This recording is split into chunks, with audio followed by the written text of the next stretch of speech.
Okay, well, welcome. Good morning, good evening, good night, whenever you are watching this video. This is Mystic Dime, and I want to share a video with a few thoughts that I have on very controversial topic. Hopefully, I can kind of at least shed my light or the angle of light that I've received on the whole situation that has helped me. This is something that I may have to break up into more than one video, actually. So we'll just see how it goes. Also, kind of just going with the flow. I have some thoughts written down, but it's just something that I just kind of need to organically express. And this is deep. I've never talked about this before. So here goes. So I want to entitle this video Confessions of a Former Pickmesha. And yes, you heard that right. Kind of want to give that light and breath and explain even what I mean by that. So the term Pickmesha is a popular coined phrase in the Black community currently, or not Black, not in all communities as it relates to women and men in dating. The term pick me is very popular and common, and takes on different energies amongst different groups of women. I'll say that. And so a pick me basically essentially is a woman who for all variety of reasons seeks the validation of her self-worth and who she is through the affirmation and validation of men via what they do and don't do in the actions and directions and decisions that they make about you. You'll be desperate for that approval, that sample of approval from that ultimately comes from a man. You know, marriage and moving forward in a relationship ultimately is up to a man to do that. That's not something that a woman can actually move forward. I mean, there are pseudo ways that women do that, but that I'll get into that later. But fundamentally, a pickmesha is the one desperately holding up her hand saying, pick me, pick me, pick. And the other extent to that energy to the point where they will put down their fellow sisters. They're caught up vicious in the comparison game.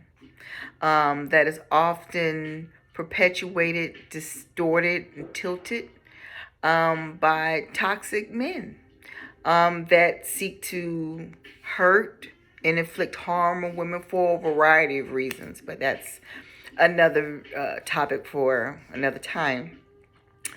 Anyway, a pickmesha is a woman who will pass through and look over a variety and a myriad of red flags and no's and complete gaps in the road to be selected and chosen for a relationship by a man. And approval from her peers in society and social groups, the affirmation and the feelings of being chosen by nature in society when a man chooses you, and it's a deep psychology that men are all too aware of, actually. And culture doesn't help, but I'm ranting a little bit. I hope that gives a broad stroke definition of what fundamentally a pickmesha is.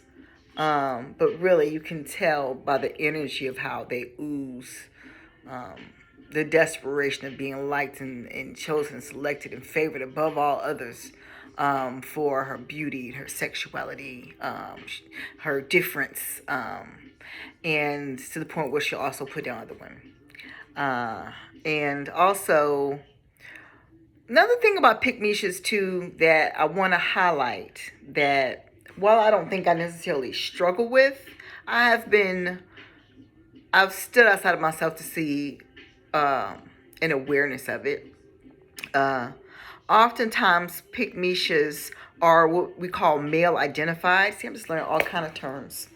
Male identified women. And so what that means is, irregardless of the ill actions and intents and decisions and actions of men, they will still defend and cover, and turn a blind eye to the misgivings and misdeeds of men, to still be selected and picked and fundamentally favored by men, male identified. So those are the kinds of women that, like, for example, if a woman gets raped and it's like she got raped, she's the kind of woman that will go along with men to say she probably did something or earned it. Or if a woman is involved in domestic violence, male identified women will oftentimes blame the women without a second thought, full information, period, even. So that is the full gamut of a Pickmesha. Now, why do I say I used to be a Pickmesha? Because I'm confessing that I used to be. Confessions of a former Pickmesha. Because when I look back on a lot of the decisions that I have made, it's come from some really weird places, that I've had to grow into understanding over time, that I think I've just kind of hit a pinnacle, a zenith, kind of top of the mountain about, and it's given me a 360 perspective, that I hope is helpful. So if I can confess and show where these patterns show up in me, maybe whomever might see it for themselves, and as we go through it, you'll see it'll be a healthier, if you go through the journey, you'll be in a healthier place. So to start with, it's I'm gonna have to put my glasses on and off. Okay. So to start, it's so much deeper than you could ever imagine, like on a soul level. We're talking about some really deep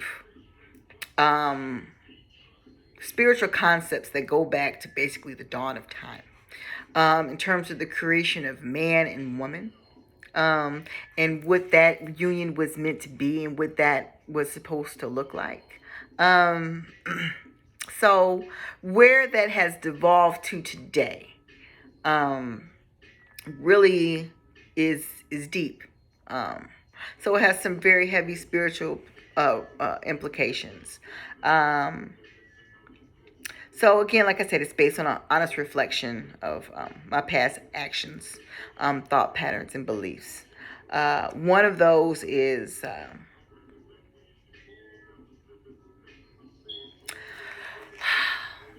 your construct and how you think about yourself and men around you and dating in terms of the lack mentality. This society, especially toxic men, will breed into your mind, into the mind of their friends and anyone who will listen on a soapbox, about how there is a scarcity of good men, of men of a certain caliber and statute, standard. And while I am not dismissing that because of the de-evolution of society overall,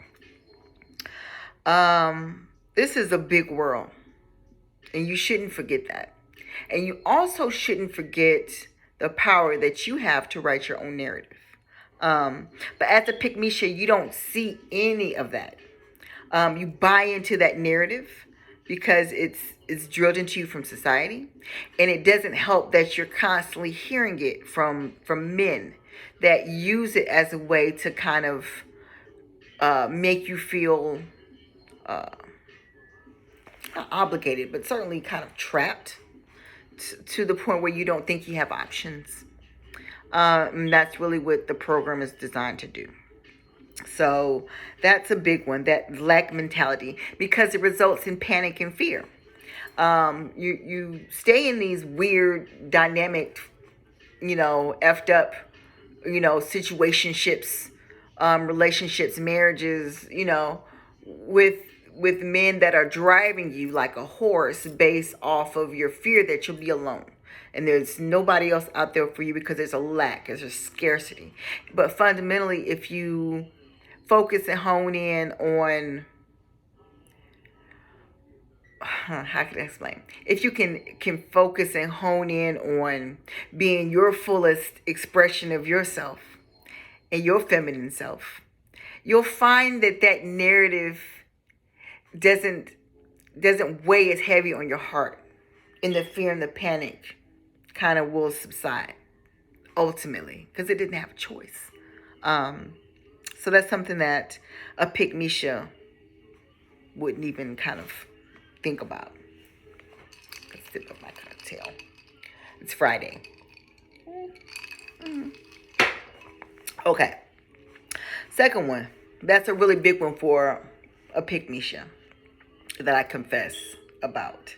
That does not serve me. Completely toxic. Will always try to check it because it comes from a place of low self-esteem. I will be honest. Okay. So that is the comparisons. And the comparisons that are drilled into you by, again, toxic men and toxic, spheres of think tanks and discussions about, the standards of beauty, the standards of what is acceptable, of what this person will and will not accept, what this kind of a man will and will not accept, irregardless of how true that may show up in your experience. Because this is something that I will say about the comparison piece. It's fundamentally not understanding, appreciating, and honoring who you are, and what defines you, resulting in a weak sense of self, and continuously harvesting on a low self-esteem frequency. You'll buy into it, full stop. And if you can't compete, you will by default, by nature, by your choices, by how you see yourself as low-hanging fruit, and that is all the low-grade knick-knock need to come through your door, for you to feel that you can't compete in the dating world, in this world, to do better than a man that would not treat you well and hurt you and fundamentally abuse you, by his actions, words, thoughts, and deeds, how he treats you, and that sort of thing. Comparisons in how you see yourself, that shapes it. That's a big part of it, and it comes from high school.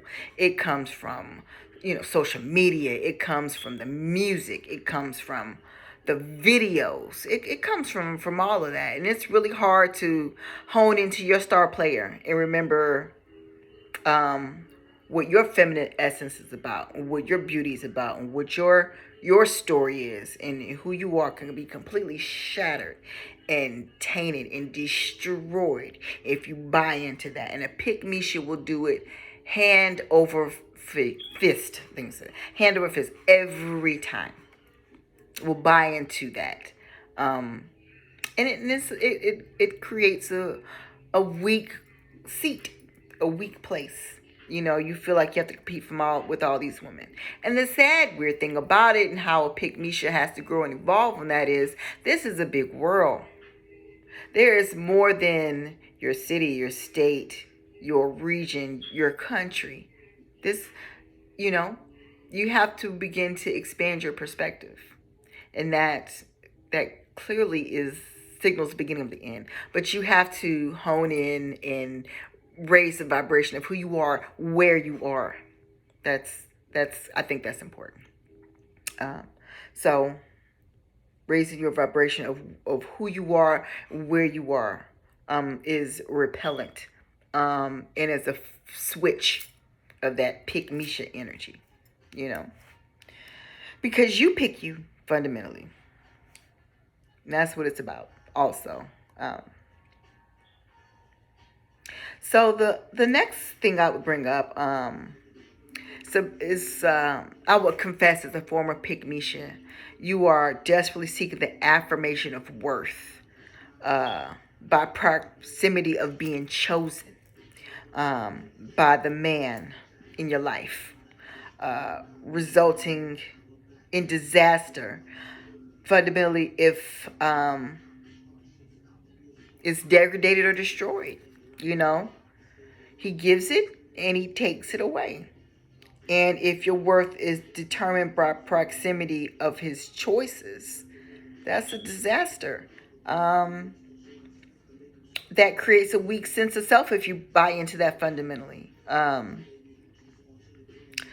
There are women who, that is why they cut themselves, and suicide ensues, because they can't get past the piece where their worth is not being affirmed, by nature, by a man's affection. And the thing about it is that it is often a manipulation by toxic energies, people, spirits, men, in a dating situation, to keep you in a stuck place, to keep you in a vibration of low hanging fruit. If your worth is being determined by whether or not he picks you, you know, if you don't do this, you're not marriage material. You don't do that, you're not marriage material. Well, you know, at the end of the day, this is a big world. And if you are doing all the things that you are kind of called to do as a divine feminine woman, and you put yourself out here in this world, first of all, that's going to be such an awesome such an awesome bomb experience. I believe that the energy is who cares.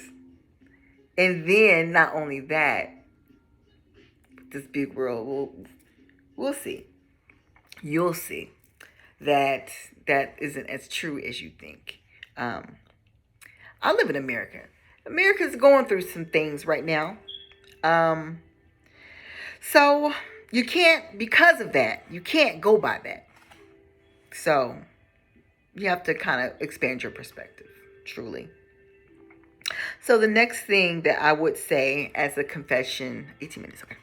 The next thing I would say as a confession, as a former Pickmesha, is the constant seeking. Wait a minute, let me take a sip. So what I'm saying is the validation that comes, fundamentally, from being taken off the market, per se, and out of a single black woman pool, and that comes from him saying that you are special, you know, fundamentally, irregardless. But this is the thing, irregardless of his motivations or intentions behind it. You're so grateful and desperate for that. You'll turn a blind eye completely because your ego is in it. You know, your validation, your worth, your self-esteem is tied in what he does, rather than those important things coming from you. Because you otherwise you are setting yourself up to be prey. And this is the thing that we're not talking about right now in these days and times. It's not even a race thing, because I just watched some things about how religious groups are doing it. Religious groups are doing this too. I don't know what is going on, in these days and times with men and some women, but at the end of the day, marriage is kind of driven, it's a man driven thing. Um, but I don't know what is going on right now with the fundamentally outright abuse and scamming energy. Like that is wow. Like that is beyond me. Um, because that is truly, I've heard some stories recently, and I will figure out a way to kind of share of some truly demonic ish that is really going on out there that sits in the seat of things like women being Pickmeshas, because that is the vibration of prey, of come get me, come eat me. I don't know what the fuck I am. I am open, wide open to whatever you think is best, because I'm so desperate for you to choose me and take me out of this misery of being in a single woman pool and somehow not being enough and validated. It's fuckery, because all of that comes from you. It has to. Because if it didn't come from me, what are you going to kill yourself? It's nonsense. And you are the one who has to pull the emergency brake on it. Or you are going to go over a cliff. Designed specifically by things beyond what you can see, taste, touch, hear, or see, for your destruction as a woman. Because an energy will harvest off of it. And I don't know what it is. But there are some men who, in the process of these things, and a woman is broken down and should be destroyed, will be better for it, will become rich, will become powerful, will attract things to them at your expense by design. So it's serious. And something that I want you to make, something I wanted to make sure you're aware of, because I'm going through this. So 22 minutes. This told you it's going to be a long one. Okay, so next. As a confession of being a former Pickmesha, one thing, being 50-50 in relationships and with the man is a strategy to one up the competition that you believe you have, because you believe in a lack and a scarcity. But 50-50 is commonplace. You believe it will prove your worth, show yourself as having value as a builder. But the thing is, and there are a lot of women who do a wonderful job breaking it down. Welcome you to check that out. But that's a self-esteem issue. What is it about you that makes you a fucking mule that you should have to mule yourself?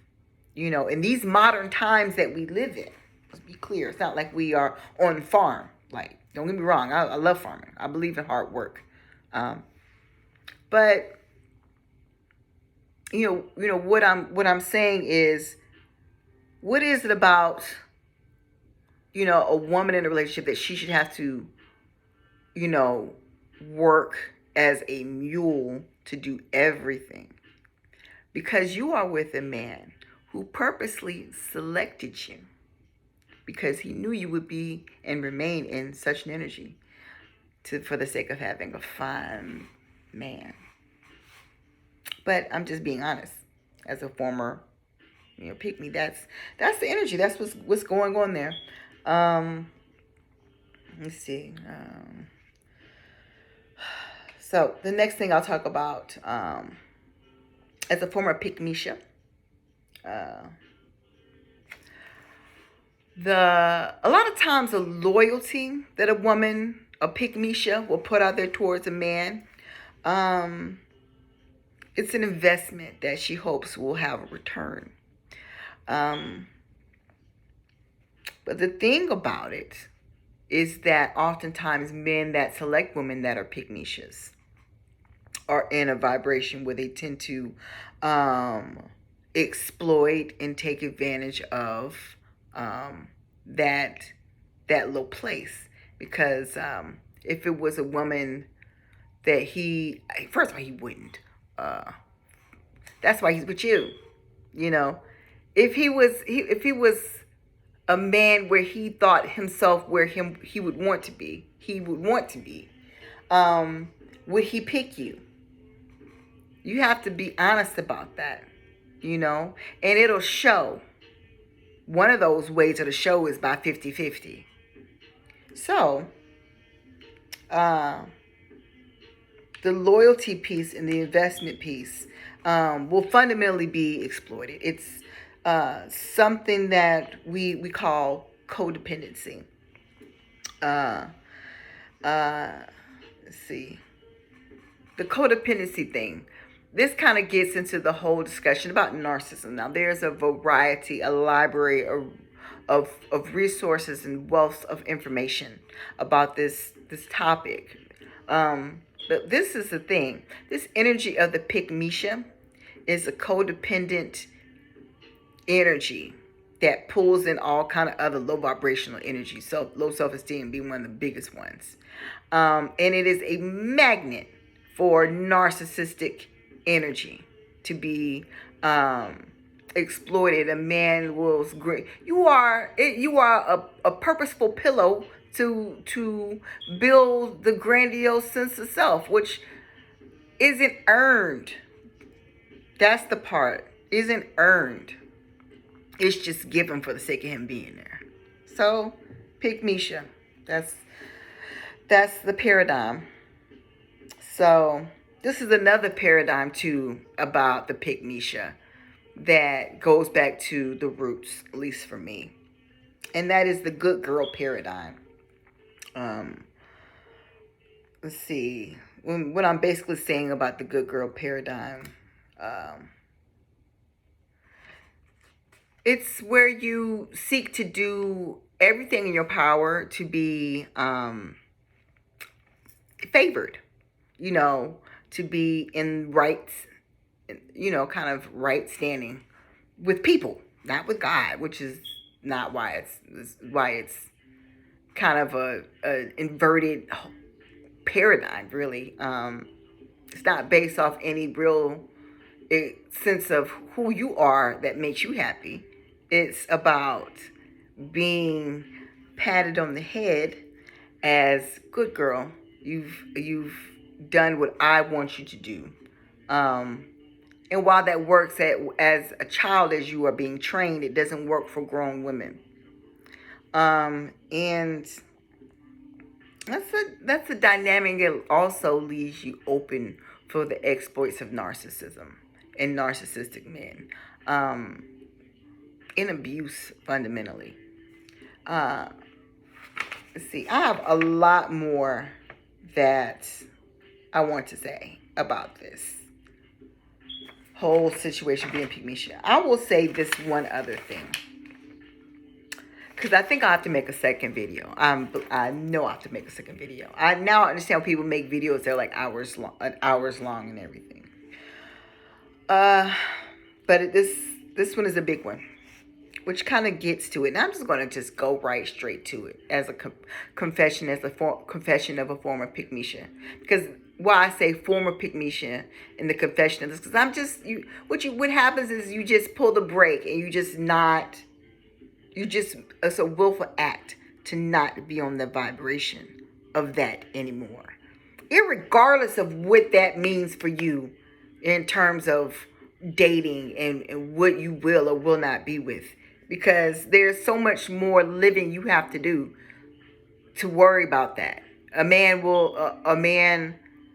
that is in the right energy will catch up with you. And even if he doesn't, if you are full in life, you won't miss it.